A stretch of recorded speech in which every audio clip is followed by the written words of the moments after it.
সুপ্রিয় দর্শক, আসসালামু আলাইকুম। কেমন আছেন আপনারা? নিশ্চয়ই ভালো আছেন। আজকের ভিডিওতে আপনাদের সবাইকে স্বাগত জানাচ্ছি।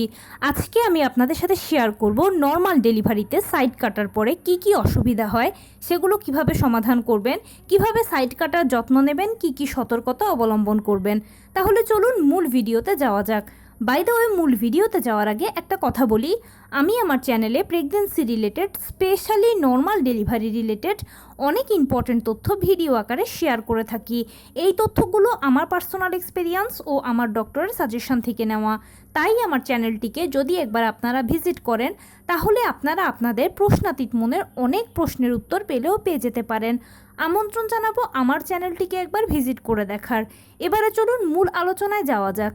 আমি শুরুতেই বলেছি আজকে আলোচনা করব নর্মাল ডেলিভারিতে সাইড কাটার পরে কি কি অসুবিধা হয়, কিভাবে সমাধান করবেন, কিভাবে যত্ন নেবেন, কি কি সতর্কতা অবলম্বন করবেন ইত্যাদি সব কিছু। দেখুন, আমরা সবাই জানি যে নর্মাল ডেলিভারিটা সিজারের তুলনায় খুব ভালো, কারণ সিজার হচ্ছে একটা ছোটোখাটো অপারেশনের আগে পরে বিভিন্ন ধরনের ঝুঁকি থাকে সাইড ইফেক্টস। সিজারিয়ান পেশেন্টকে সারা জীবনভর বিভিন্ন ধরনের নিষেধাজ্ঞা মানতে হয়, কিছু না কিছু রোগশোক বহন করতে হয়। কিন্তু নর্মাল ডেলিভারি তার সব কিছু থেকে সেফ ও সিকিওর। সেই জন্য আমরা নর্মাল ডেলিভারিকে পছন্দ করি, নর্মালে বাচ্চা জন্ম দিতে চাই। কিন্তু নতুন মায়েদের একটা বড় ভয় হচ্ছে নর্মাল ডেলিভারিতে সাইড কাটা নিয়ে। দেখুন, সাইড কাটা মূলত জিনিসটা হচ্ছে আপনার চামড়াটা জাস্ট একটু ছেটে দেওয়া, আর এটা কিন্তু সবার করার প্রয়োজন হয় না। কেন প্রয়োজন হয় না? আপনার বাচ্চার মাথাটা সাধারণত হবে 10 সেন্টিমিটার। 10 সেন্টিমিটার মাথাটা মায়ের পেলভিস দিয়ে বেরোনোর জন্য মায়ের পেলভিসকেও 10-এর থেকে একটু বেশি প্রশস্ত হতে হবে, তখন অনায়াসে মাথাটা বেরিয়ে চলে আসবে। যেই মায়ের পেলভিসটা 10 সেন্টিমিটারের থেকে একটু বেশি প্রশস্ত হয়, সেই মায়ের কোনো দিনও সাইড কাটার প্রয়োজন হয় না, কারণ তার বাচ্চা এমনিতেই সহজে বেরিয়ে চলে আসে পেলভিস দিয়ে। কিন্তু 10 সেন্টিমিটার বাচ্চার মাথাটা যদি মায়ের পেলভিস দিয়ে সহজে বের না হতে পারে, কারণ মায়ের পেলভিসের মাপ যদি 10 সেন্টিমিটারের কম হয়, মানে 9 সেন্টিমিটার বা 9.5 সেন্টিমিটার হয়, তাহলে বাচ্চাটাকে বের করার জন্য কিন্তু একটু সাইডটা ছাড়তে হবে বা কাটতে হবে। যদি না কাটা হয়, তাহলে সেক্ষেত্রে টানাটানি করে বাচ্চাটাকে যদি বের করা হয়, তাহলে বাচ্চা তো একদম ছোট, তার ঘাড়, মাথার রগ এগুলো খুবই নরম হয়, এগুলো হয়তো ছিঁড়ে যেতে পারে, অথবা অন্য কোনো সমস্যা বাচ্চার হতে পারে, বা বাচ্চা হয়তো এমনভাবে চাপ দিয়ে বেরোলো যে এবড়োথেবড়োভাবে মায়ের যৌনাঙ্গ ছিঁড়ে যেতে পারে। সেই জন্য ডাক্তাররা যখন বোঝেন যে না, মায়ের পেলভিসটা চাপা বাচ্চার মাথার তুলনায়, বা এই পেলভিস দিয়ে বাচ্চা বেরোতে কষ্ট হবে, বা যদি বাচ্চাকে বের করা হয় তাহলে মা বা বাচ্চার ক্ষতি হতে পারে, সেটা ভেবে ডাক্তাররা জাস্ট একটু সাইডটাকে ছেটে দেয়, জাস্ট অল্প করে একটু চামড়াটা কেটে দেয়। এখন অনেকে ভয় পান এই জিনিসটাকে, যে আমি বললাম এটাই আপনার ভয়, বেসিক্যালি ভয়টা হচ্ছে আপনার মনের ভয়। অনেকে করে কি, একটা ভুল ভাবনা বা ভুল কাজ করে, যে বলে যে না, আমরা এটা পারবো না, এটা সিজার করাবো।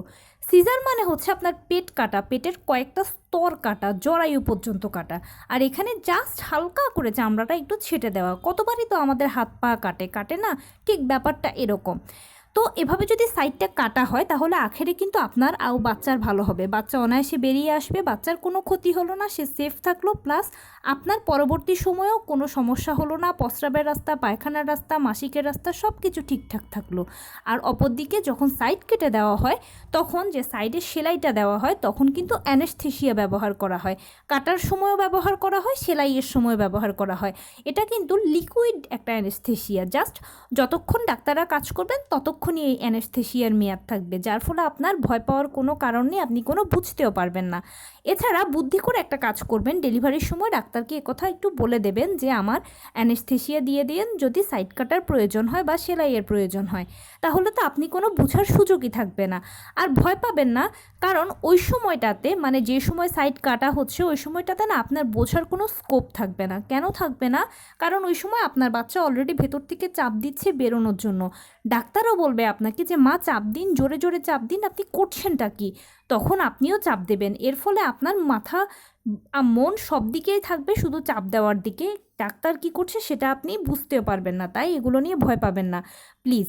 যে ভয়টা আপনি পাচ্ছেন সেটা হচ্ছে শোনার ভয়, মনের ভয়, কিন্তু বাস্তবে ভয়ের কোনো সুযোগ নেই, কোনো জায়গা নেই, আপনার বোঝারও কোনো অবকাশ নেই, কারণ ওই সময়টাতে আপনি শুধু ব্যস্ত থাকবেন চাপ দেওয়াতে। এবারে আসুন, সাইড যদি আপনার কাটার প্রয়োজন না হয় তাহলে তো ভালোই, আপনি বেঁচে গেলেন। আর যদি আপনার সাইড কাটার প্রয়োজন হয় তাহলে তো আপনাকে এটার যত্ন নিতে হবে। এখন এখানে অনেকে করেন কি, বিভিন্ন ধরনের প্রশ্ন করেন যে সাইড যদি কাটা হয় তাহলে কি সেলাই ছেড়ে যায় নাকি ফেটে যায় না কি করব ইত্যাদি বিভিন্ন প্রশ্ন করেন।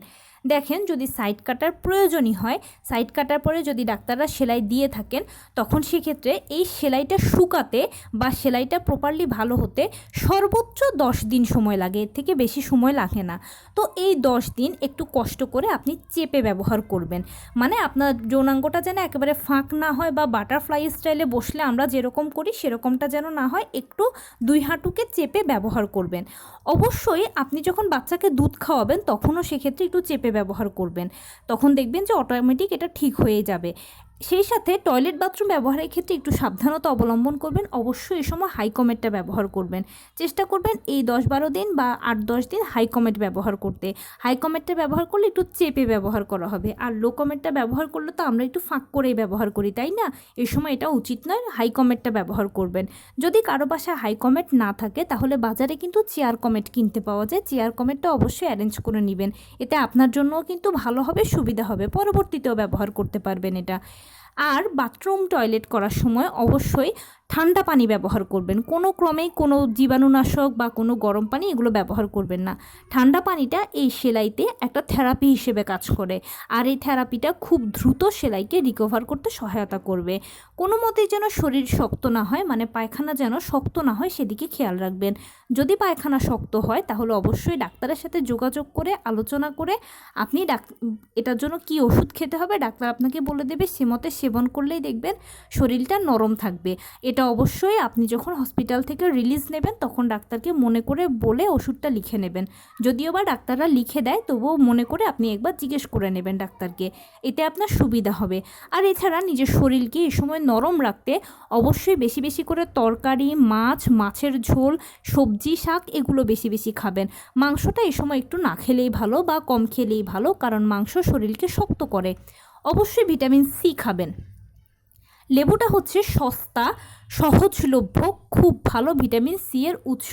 প্রতিদিন একটা করে লেবু খাবেন, দেখবেন ভিটামিন সি ঘা শুকাতে সহায়তা করছে। সেই সাথে আপনি যদি চেপে ব্যবহার করেন, ঠান্ডা পানি ব্যবহার করেন, এগুলো থেরাপির কাজ করলো, ভালো যত্নের কাজ করলো। আর হাই অ্যান্টিবায়োটিক তো চলবেই, আপনার অ্যান্টিবায়োটিকটা অতি দ্রুত শুকিয়ে ফেলবে। এর ফলে দেখবেন যে সেলাইটা ফেটে যাওয়া বা ছিঁড়ে যাওয়া বা কোনো সেলাইতে আঘাত পড়বে না, অটোমেটিক সেলাই শুকিয়ে যাবে এবং 8-10 দিন পরে আপনি ইজিলি হাঁটতে, চলতে, বসতে, উঠতে, যে কোনো স্টাইলে আপনি বসতে, উঠতে, হাঁটতে পারবেন, কোনো অসুবিধা হবে না। প্রেগনেন্সি ডেলিভারির পরে ডাক্তাররা 1.5 মাস সহবাস করতে নিষেধ করেন, এরপরে যখন আপনি সুস্থ হয়ে যাবেন দেখবেন সহবাসেও কোনো সমস্যা হবে না। 98% লোকই বলে থাকে যে সাইড কাটার পরে কোনো অসুবিধা হয় না। টুকটাক অনেকে বলেন যে হ্যাঁ হয়তো একটু ব্যথা হচ্ছে, একটু কষ্ট হচ্ছে। যদি আপনার কাছে অস্বাভাবিক লাগে, অস্বাভাবিক ব্যথা, অস্বাভাবিক কষ্ট লাগে বা কোনো কিছু অসহনীয় মনে হয়, তাহলে অবশ্যই ডাক্তারের সাথে যোগাযোগ করে নেবেন। ডাক্তার চেক আপ করে বলবেন কেন, কী কারণে এরকমটা হচ্ছে, সে মতে ব্যবস্থা দিলে আপনি সুস্থ হয়ে যাবেন। তবে অবশ্যই সাইড কাটাটা কিন্তু সিজারের তুলনায় খুবই ভালো, এতে ভয়ের কিছু নেই, এটা আপনার জন্য ভালো, আপনার বাচ্চার জন্য ভালো। আর যদি সাইড কাটার প্রয়োজনই হয় তাহলে এটাকে যদি আপনি ঠিকঠাক মতো একটু কেয়ারফুলি যত্নআত্তি করতে পারেন তাহলে দেখবেন কোনো সমস্যাই হবে না, এটা অটোমেটিক মিলিয়ে যাবে। পরবর্তীতে আপনি যখন আবার বেবি নেওয়ার জন্য ট্রাই করবেন তখনও কিন্তু কোনো সমস্যা হবে না আপনার। তো এই ছিল আজকের ভিডিও, কেমন লাগলো বলুন। যদি ভালো লেগে থাকে ও হেল্পফুল হয়ে থাকে তাহলে প্লিজ লাইক, কমেন্ট, শেয়ার করতে একদম ভুলবেন না। আর সেই সাথে আমার চ্যানেলটিকে সাবস্ক্রাইব করার বিনীত অনুরোধ রইল। পাশে থাকা বেল আইকনটি ক্লিক করে দেবেন যেন আমি ভিডিও আপলোড করার সাথে সাথে আপনার নোটিফিকেশান পেয়ে যান। যদি কোনো প্রশ্ন থাকে কমেন্টসে জানাবেন, আমি রিপ্লাই দেব। প্লাস যদি কোনো পরামর্শ থাকে যে কোন বিষয়ের উপরে ভিডিও বানালে আপনারা উপকৃত হবেন সেটাও আমাকে জানাবেন, আমি আপনাদের পছন্দের সর্বোচ্চ প্রায়োরিটি দেব। ভালো থাকবেন, সুস্থ থাকবেন। আসসালামু আলাইকুম।